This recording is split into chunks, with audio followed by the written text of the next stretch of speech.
Hi, and welcome to Learnyst. In this video, I'll guide you through that how you can design your own certificates within your schools. Sometimes students work really hard to achieve that certificate, and it's a good motivation to provide certificates to your students. This guide will help you to unlock all that you want to know about publishing your certificates, adding criteria so that students can unlock those certificates, on all details you want to know about it. Let me share the screen with you. So once you are into the course settings page, again the same familiarized settings page that you can see up here, click on the settings. If you scroll it a little, you'll find a section where you can design your certificates. This is a feature part of the course. Just go ahead and click on certificates. The step one is to enable your certificates. Once your certificates are enabled, you have to design your certificate and put criteria on the certificates. Let's go ahead and first design the certificates. I'll go ahead and save this one that yes, I want to enable the certificates. Let's design this. Now you can go ahead and choose templates. Let me just go ahead and click back onto this one. So I'll just go ahead and close this, move this a little bit here so that you can see. Just go ahead and click on choose templates, and this will give you a lot of templates that you can go ahead and use whichever you want. I'll go ahead and choose the first one. I think this looks good for me, but feel free to choose any one of them. The editing criteria is exactly same for each one of them. I'll just click on this one. Then you can just go ahead and change the details. Maybe you want to change certificate of completion, you want to write something else, you can just go ahead and use that.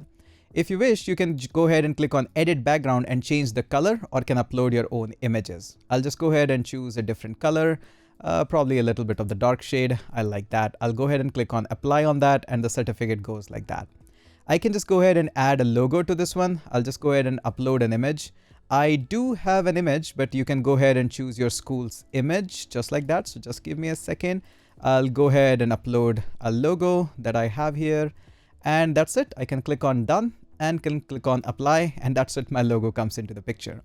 I can just go ahead and modify the wordings here. This is to certify that student name. This will automatically pick up the student's name and has successfully completed the course title. This will bring your course title, and during the period of start date and date, whichever the fields you want to keep, you can just go ahead and keep that. Rest you can just go ahead and modify and remove that. Don't forget to add your signature and edit these three details like issuer name and issuer designation. The last two fields are generated by a system which gives each certificate a unique ID and a unique URL that student can go ahead and verify that.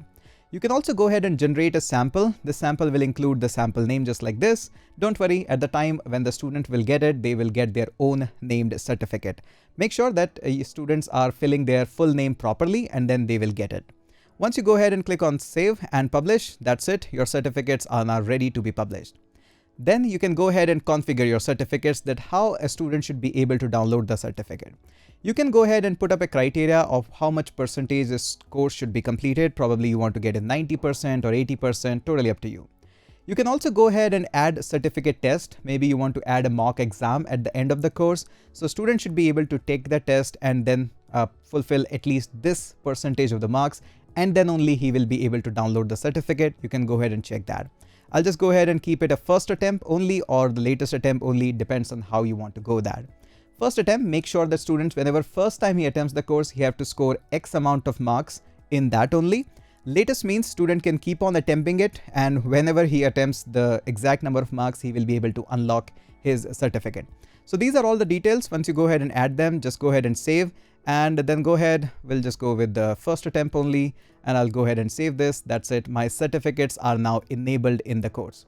There are so many templates and so many things that you can work around with that, but I hope this video gives you enough of idea to go ahead and configure your own certificate from within the school.